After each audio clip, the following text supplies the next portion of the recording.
ओम नमो नारायण। आप सभी को कार्तिक मास की बहुत बहुत शुभकामनाएं। आज कार्तिक मास की कथा का छठा दिन है। हम आपके लिए लेकर आए हैं कार्तिक मास की कथा का छठा अध्याय। नारद जी कहने लगे कि हे ब्राह्मण, कार्तिक मास के महात्म्य का विधि पूर्वक वर्णन करिए।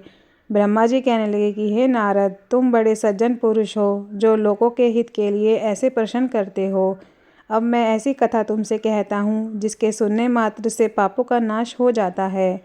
हे नारद, सूत जी इसी नैमिषारण्य तीर्थ में शौनक ऋषि से कहते हैं कि हे ऋषियों, साधुओं का सत्संग अति पवित्र होता है और संसार के पापों को भय को दूर कर देता है, ज्ञानियों को मोक्ष देता है, कामना वालों की कामना पूर्ति करता है। श्री गंगा जी पापों को नष्ट कर देती हैं, चंद्रमा ताप को दूर कर देता है, कल्प वृक्ष दीनता को नष्ट कर देता है, परंतु साधु समागम पाप ताप और दीनता तीनों को नष्ट कर देता है।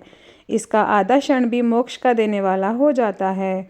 इतनी वार्ता सुनकर ऋषि कहने लगे कि हे सूत जी, आप कृपा करके कार्तिक महात्म्य इतिहास तथा प्रसंग सहित सुनाइए। तब सूत जी कहने लगे कि हे ऋषियों, एक समय भगवान कृष्ण से कमल जैसे नेत्रों वाली श्री सत्यभामा जी से कहने लगे कि मैं धन्य हूँ और मेरे माता पिता भी धन्य हैं जिनके मेरे जैसी कन्या उत्पन्न हुई, जिसके पति आप भगवान हुए। आप 16,108 रानियों में सबसे अधिक मुझसे प्रेम करते हैं। जिस कल्प वृक्ष की पृथ्वी के लोग बात तक नहीं जानते वह मेरे आंगन में लगा हुआ है। अतः मैं आपसे एक बात पूछना चाहती हूँ। आशा है मेरे हित के लिए आप वह बात अवश्य बताने की कृपा करेंगे। इतनी बात सुनकर श्री कृष्ण जी सत्यभामा का हाथ पकड़कर कल्प वृक्ष के नीचे ले गए और कहने लगे कि हे सत्यभामे, सब रानियों में तुम मुझको सबसे अधिक प्रिय हो। तुम्हारे स्नेहवश मैंने इंद्र से विरोध करके यह कल्प वृक्ष स्वर्ग से लाकर तुम्हारे आंगन में लगाया। अब तुम मुझसे यदि गुप्त से गुप्त बात पूछोगी तो वह भी मैं तुम्हें बताऊंगा। सत्यभामा कहने लगे कि हे स्वामिन, पहले जन्म में मैंने ऐसा कौन सा पुण्य का काम किया था जिससे मैं आपकी अर्धांगिनी बनी और गरुड़ पर बैठकर आपके साथ इंद्रादि लोकों में भी जा सकती हूँ। पहले जन्म में मैं कौन थी, किसकी कन्या थी, आप विस्तार पूर्वक कहिए। भगवान कृष्ण कहने लगे कि हे सत्यभामे, तुम विस्तार पूर्वक सुनो, मैं सब वृतांत विस्तार पूर्वक कहता हूँ। पहले सतयुग के अंत में मायापुर में अति कुल में वेद तथा शास्त्रों का जानने वाला देव शर्मा नाम का एक ब्राह्मण रहता था। वह सूर्य का भक्त था तथा रात दिन अतिथियों की सेवा किया करता था। उसके कोई भी पुत्र नहीं था, परंतु बड़ी आयु में उसके एक कन्या उत्पन्न हुई जिसका नाम गुणवती था। देव शर्मा ने चंद्र नामक अपने एक शिष्य के साथ अपनी कन्या गुणवती का विवाह कर दिया। चंद्र पिता के समान उसकी सेवा करता था। एक दिन देव शर्मा अपने दामाद के साथ लकड़ियां काटने के लिए हिमाचल के समीप गया। वन में इधर उधर फिरते हुए उन्होंने एक महाभयंकर राक्षस देखा। उसको देख के वे दोनों भागने में असमर्थ हो गए और दोनों ही उस राक्षस के हाथों से मारे गए। परंतु उस क्षेत्र के प्रभाव और अपने कर्मों के कारण हमारे दूतों द्वारा विमान में बैठाकर हमारे लोक को प्राप्त हुए।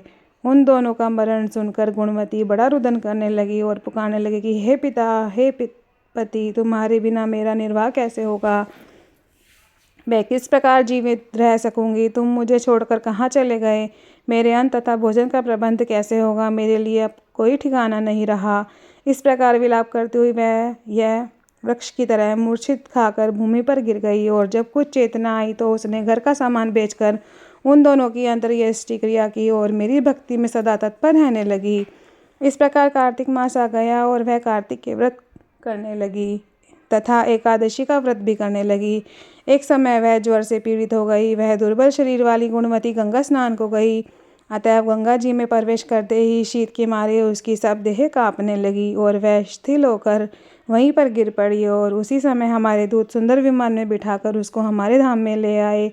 यह कार्तिक के व्रत का ही प्रभाव था। फिर द्वापर में ब्रह्मादि देवताओं की प्रार्थना पर पृथ्वी का भार उतारने के लिए हमने कृष्ण अवतार लिया और वह उस समय हमारे ही सब देवगण यादव बन और तुम्हारा पिता देव शर्मा शत्राजीत हुआ। चंद्र शर्मा अर्कर हुए, तुम गुणवती सत्यभामा हुई। कार्तिक के व्रत प्रभाव से तुम हमारी प्यारी हुई। तुमने आजन्म तुलसी के वृक्ष का पालन किया, इसी से तुम्हारे आंगन में कल्प वृक्ष है। कार्तिक में तुमने दीपदान किया, इसी से तुम्हारे घर में लक्ष्मी है। और जो कार्तिक मास में तुमने व्रतादि किए, उसी से तुम हमारी अर्धांगिनी हुई। जो कोई कार्तिक मास में व्रतादि करता है वह मुझको तुम्हारे समान ही प्रिय होता है। जय जय श्री राधे। छठा अध्याय समाप्त।